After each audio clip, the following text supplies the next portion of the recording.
si Timoy. Kasi yung tao kanina sa akin, so nagdadalawang isip ko ako, listening ko sa pamilya. Okay, so ano natin Timoy? Yung sumasagot si Timoy. Awi. Puro nagising ka lang yan, tagal mo sumagot. Hindi, pero naglalakad kasi ako dito. Hindi ko gano'n magdalangin ng mga sakyang dito sa akin. Kaya po kasi meron makanis ko na kailangan mo gawin. Sabi pa sa akin si Doctor, hindi ko lang nakikitaan to kasi mga sasakyan to eh. Sa akin naman ako dito eh. Parang ngayon ito sa amin. Pero naglalakad na ako. Hindi kita gawin. Nakamutan naman Makakatay namin. na lang ito dito, tol. Aray, sige.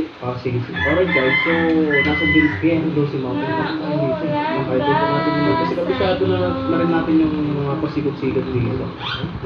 Pilpiero. Kasi guys, kapag nakuha mo natin yung gusto natin kay boss, hindi na natin sa iwan. Pero Pagod na si Ekwan, awa yun. hindi niya na basta-basta pakakawalan. Parang si Vivo.